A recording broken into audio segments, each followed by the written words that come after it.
सचिन, आप जरा UltraTech cement का चार्ट रेडी रखिएगा, इंडिया सीमेंट भी रेडी रख लीजिएगा। आता हूं आपके पास।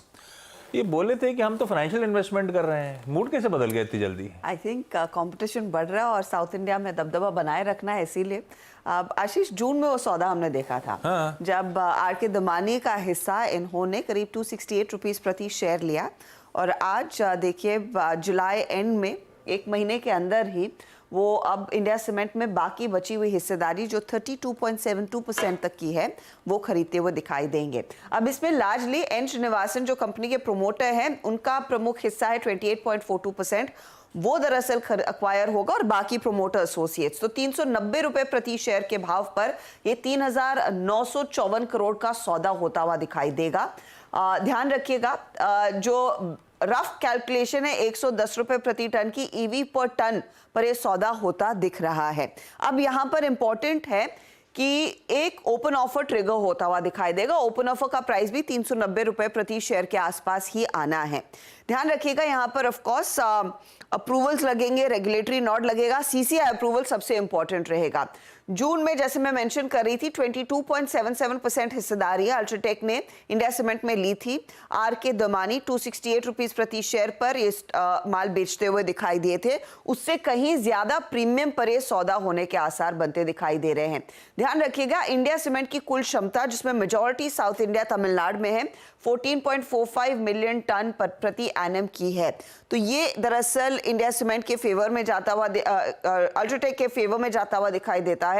और साथ ही साथ कुमार मंगलम बिरला ने यह भी कहा है कि जो हमारा विजन है 200 मिलियन मेगा एमटीपीए के आसपास तक की कैपेसिटी बिल्ड करना, उसमें हमें एक बहुत तगड़ी लेवरेज मिलती है और लार्जली साउथ इंडिया के मार्केट को हम काफी आसानी से अब सर्व करते हुए दिखाई देंगे इफ एट ऑल ये एक्विजिशन पूरा हो जाता है। इफ एट ऑल मैं कह रही हूं क्योंकि यहाँ पर रेगुलेटरी अप्रूवल जरूरी है। मन बदल गया एक महीने में। श्रीनिवासन साहब का स्टेक और अब ओपन ऑफर आता हुआ। अच्छी खबर, अल्ट्राटेक अपने उस गोल की तरफ बढ़ रहा है सीमेंट कैपेसिटी एडिशंस के। इंडिया सीमेंट के पास एक मजबूत प्रमोटर आएगा, पर अल्ट्राटेक को खर्च करना पड़ेगा। इंडिया सीमेंट के बहुत पुराने और डेटेड प्लांट्स हैं जिसको अपग्रेड करने की बहुत तगड़ी जरूरत पड़ेगी। खैर सचिन, ये स्टॉक इंडिया सीमेंट्स ऑलरेडी जब मेरे ख्याल से डील अनाउंस हुई थी, जब बड़ा बार दिख रहा है मुझे, वो करीब 290 ऑड लेवल्स पे वहां से चलते ही चले जा रहा है। 350 पे तो ऑलरेडी आ गया है। अब यहां से 5-6% का अपसाइड बचता है, वो ओपन ऑफर का भाव। इंडिया सीमेंट्स और इवन अल्ट्राटेक सीमेंट चार्ट्स पे कैसे प्लेस नजर आते हैं? आशीष जी, दोनों स्टॉक्स एक काफी स्ट्रॉन्ग सेक्युलर बुल रन में लॉक्ड इन है। इनफैक्ट अगर हम इंडिया सीमेंट का डेटा देखें तो 2007 का जो हाई था लगभग अराउंड 335 का, ये पर्टिकुलर हाई इसने इसी महीने में ब्रेक किया है। एंड उसके बाद जो वॉल्यूम्स यहाँ पर दिखाई दे रहे हैं, मुझे लग रहा है एक अच्छा फ्लोर यहाँ पर 330-335 के आसपास एस्टैब्लिश हो चुका है। एंड जिस तरीके से मोमेंटम है, मुझे लग रहा है मोमेंटम इमीडिएट बेसिस पे ही लगभग अराउंड 440-445 तक एक्सटेंड होना चाहिए। तो डेफिनेटली अपनी पोजीशंस यहाँ पर रिटेन करनी है। थोड़े से अगर डिक्लाइंस मिल जाते हैं तो स्टॉप लॉस लगाए अराउंड 355 का एंड अभी भी खरीदारी करने के मौके ढूंढे। एंड अल्ट्राटेक सीमेंट का अगर हम स्ट्रक्चर देखें तो वीकली मंथली चार्ट्स पे एक बुलिश फ्लैग फॉर्मेशन का ब्रेकआउट हुआ है जिसके प्रोबेबल टारगेट्स लगभग अराउंड 13,400 के आसपास प्लेस्ड है। ट्रेडिंग के लिहाज से भी जिस तरीके से शुरुआत हुई है अगस्त सीरीज में 11,500 के आसपास काफी स्ट्रॉन्ग पुट राइटिंग बेस नजर आ रहा है। एंड एक अच्छी शॉर्ट कवरिंग मूव यहाँ पर अनफोल्ड हुई है फ्राइडे के सेशन में। तो मुझे लग रहा है यहाँ पर भी इमीडिएट बेसिस पे जो मोमेंटम नजर आ रहा है वो 12,120 तक एक्सटेंड होना चाहिए। ट्रेडिंग के लिहाज से स्टॉप लॉस आपको लगभग अराउंड 11,465 पे लगाना है। ये रहे भाई आज पूरा सीमेंट एज अ स्पेस। और अगर उसमें और ड्रिल डाउन करूं तो साउथ इंडिया बेस्ड प्लेयर्स जैसे कि कोई केसीपी, कोई डेक्कन, कोई एनसीएल, इवन कोई सागर सीमेंट, ये सब रडार पर रखिएगा भाई। और पूरा सीमेंट क्योंकि गजब के कंसोलिडेशन फेज में जाता हुआ। कई लोग जैसी ही डील अनाउंस हुई थी सवाल उठा रहे थे चेन्नई सुपर किंग्स का क्या होगा। चेन्नई सुपर किंग्स, ध्यान रखिएगा, इंडिया सीमेंट की डिवीजन के तौर पे शुरू जरूर हुई थी पर वो इवेंचुअली हाइव ऑफ हो गई थी। उसकी पूरी शेयर होल्डिंग एक ट्रस्ट को बेच दी गई थी। वो जो शेयर होल्डर्स ट्रस्ट है अब तो उसके पास केवल 0.2% स्टेक रह गया है। श्रीनिवासन फैमिली 28% अब उसका ओन करती है। तो तो इसका उसमें कोई लेना देना नहीं रचा रहेगा, ये ध्यान रखिएगा।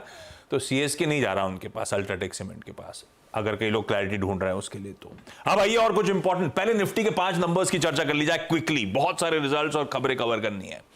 आईसीआईसीआई बैंक, मानस चार्ट रेडी रखिएगा, पोजीशनिंग रेडी रखिएगा। हजदा नंबर्स कैसे लगे? आईसीआईसीआई बैंक थोड़ा सा मिक्स बैग है, जैसे आप लोग हेडलाइंस भी मेंशन कर रहे थे। प्रॉफिटेबिलिटी ऑफ कोर्स उम्मीद से बेहतर है, 11,069 करोड़ का 14.5% तक का इजाफा है। ब्याज से आय में 7% तक की वृद्धि देखने को मिली, 19,553 करोड़।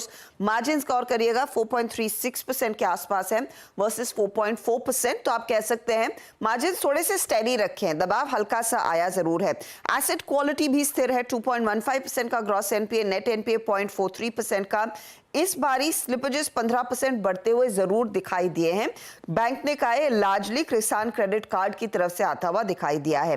डिपॉजिट्स 14,000 के ऊपर ये आंकड़ा आता हुआ, I beg your pardon, 14.26 lakh crore के आसपास है। 15% का इजाफा देखने को मिला है year on year. Quarter on quarter बहुत फ्लैट है, सिर्फ 1% तक की ग्रोथ देखने को मिली है।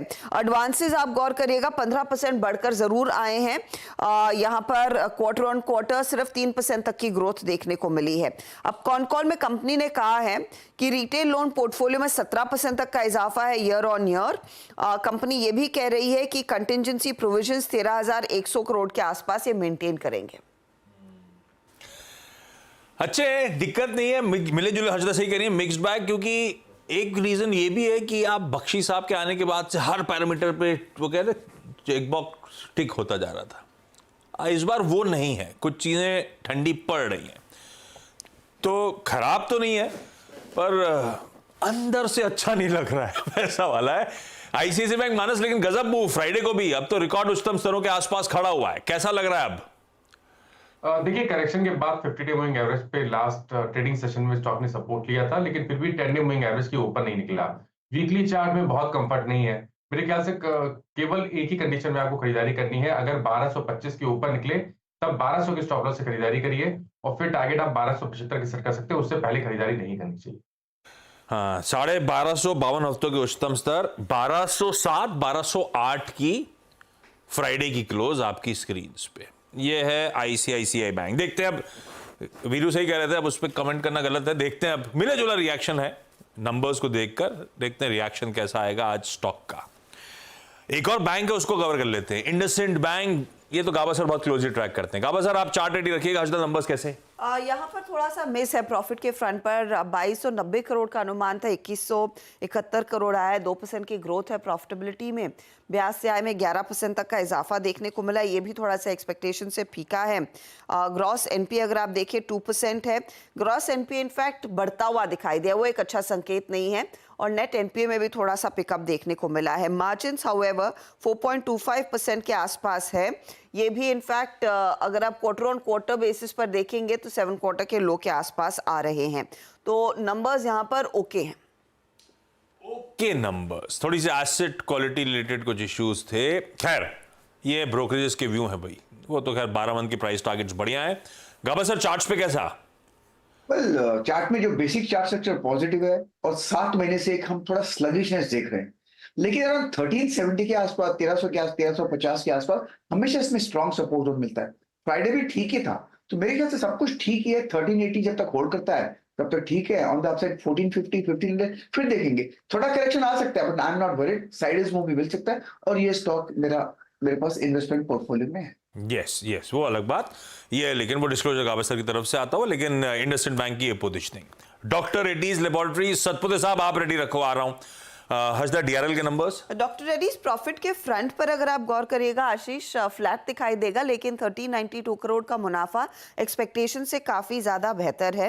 रेवेन्यू में लगभग 14% तक की ग्रोथ देखने को मिली है, 7,673 करोड़ पर। इबिटा देखिएगा 1% ऊपर, एक्सपेक्टेशन से बेहतर 2160 करोड़ पर आया। मार्जिन जरूर ट्रिम हुए हैं 29% के 28.2%, हालांकि एक्सपेक्टेशन था 27% तक आएंगे। नॉर्थ अमेरिका का बिजनेस 20% बढ़ा है। एक शेयर को 5 में बांटने की मंजूरी आ चुकी है, वो भी अपडेट आया है स्टॉक स्प्लिट का। 20% ग्रोथ नॉर्थ अमेरिकी बिजनेस में। एस्टिमेट $130 मिलियन का रेवेन्यू की तरफ से आएगा, यह अनुमान लगाया हुआ था।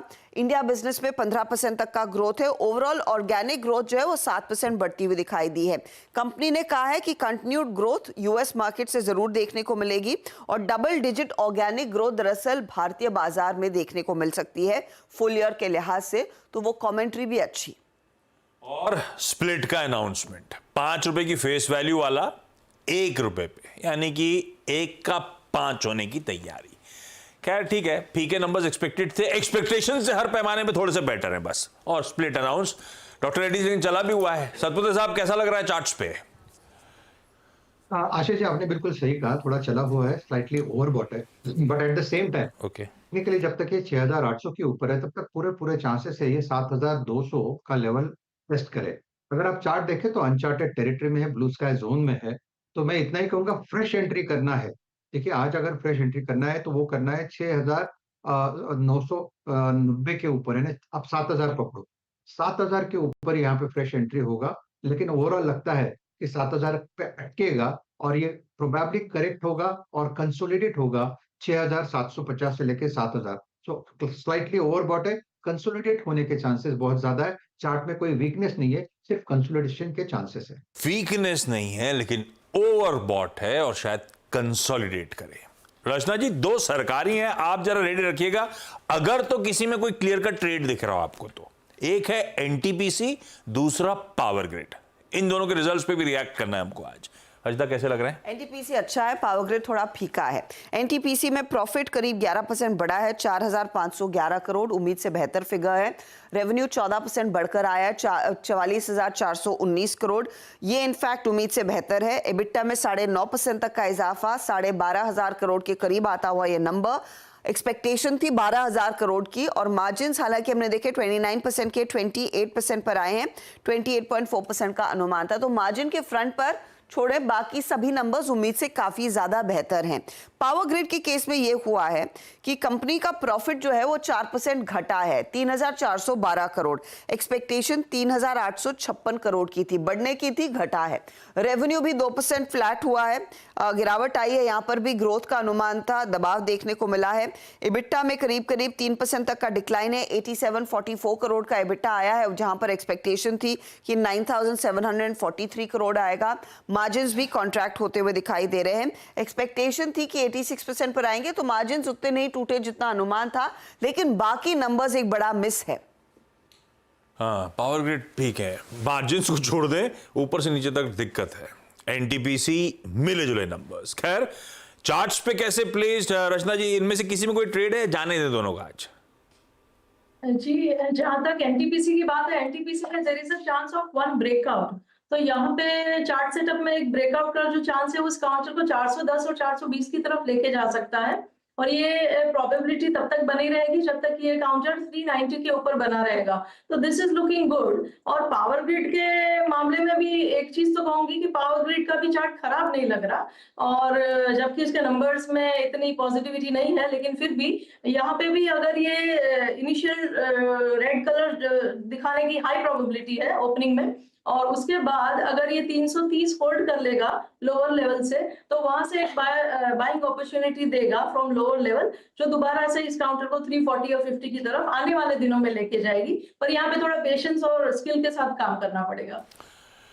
हाँ, थोड़े से नंबर्स खराब हैं इसीलिए, अदरवाइज चार्ट्स बहुत ज्यादा बिगड़े हुए पावर ग्रिड के भी नजर नहीं आते। ये हो गया 5 निफ्टी के रिजल्ट जिस पे हमें करना है रिएक्ट। 5 निफ्टी के थे तो वायदा के 8 नंबर्स हैं जिनकी चर्चा करनी है मार्केट खुलने से पहले। हर्षदा, कौन कौन से और कैसे रहे? बैंकों के साथ पहले शुरुआत करते हैं आशीष। पंजाब नेशनल बैंक प्रॉफिटेबिलिटी 1.5 गुना बढ़ती हुई, ब्याज से आय में करीब 10% का इजाफा देखने को मिला है। एसेट क्वालिटी हल्की सी बिगड़ी है लेकिन इतनी भी परेशान नहीं करेगी, वो आपको ध्यान देना है। ग्रॉस एनपीए प्रेशर में है लेकिन नेट एनपीए कंट्रोल में दिखाई दे रहा है। गाइडेंस जो है वो आप ज्यादा बेहतर कहेंगे क्योंकि कंपनी ने कहा है कि ग्रॉस एनपीए रेशियो 4 से 5% के बीच रहेगा और साथ ही साथ क्रेडिट कॉस्ट 0.5% के नीचे रहेंगे, जहां पर पहले इन्होंने 0.1% के नीचे की बात कही थी। ये गाइडेंस मार्केट को शायद अच्छा लग सकता है, वो बड़ा पॉजिटिव है। आईडीएफसी के केस में 11% का डिक्लाइन मुनाफे में देखने को मिला है, 680 करोड़ मिस है। ब्याज से आय 25% बड़ी जरूर है, 94 करोड़ के आसपास, लेकिन यहां पर 4700 करोड़, तो वो इनफैक्ट एक्सपेक्टेशंस के इनलाइन ही है। 1.9% के आसपास तक का जीएनपीए, नेट एनपीए 0.59% के करीब, वो बेहतर दिखाई दे रहा है। स्लिपेजेस 23% बढ़े हैं, डिपॉजिट्स 41% बढ़े हैं और कासा रेशियो 46.6% के आसपास आता हुआ दिखाई दिया है। बंधन बैंक भी रेडार पर रहेगा, 47% से ज्यादा मुनाफा बढ़ता हुआ दिखाई दिया, 1063 करोड़ पॉजिटिव है। ब्याज से आय 20% बढ़ी है, वो भी पॉजिटिव है। मार्जिन स्टेडी है 7.6% के आसपास। एसेट क्वालिटी यहां पर थोड़ी सी बिगड़ी है, स्लिपेजेस हालांकि घटे और स्लिपेजेस घटना वो पॉजिटिव है। क्रेडिट कॉस्ट इस बैंक का भी घटता हुआ दिखाई दिया है। वो दो चीजें हैं जो मार्केट को शायद अच्छी लग सकती हैं, जैसे ब्रोकरेजेस मेंशन भी कर रहे हैं। सिटी यूनियन बैंक भी 16% मुनाफा बढ़ा है, ब्याज से आय 4% बढ़ी है। एसेट क्वालिटी इन कंट्रोल है, तो वो भी एक पॉजिटिव रहेगा। इंडिगो पर आएंगे आप, क्योंकि इंडिगो बड़ी कंपनी है, उस पर ज्यादा रिएक्शन आएगा। प्रॉफिटेबिलिटी 12% घटी जरूर है, लेकिन 27-29 करोड़ के आसपास है। रेवेन्यू 17% बढ़कर आया 19,571 करोड़ पर।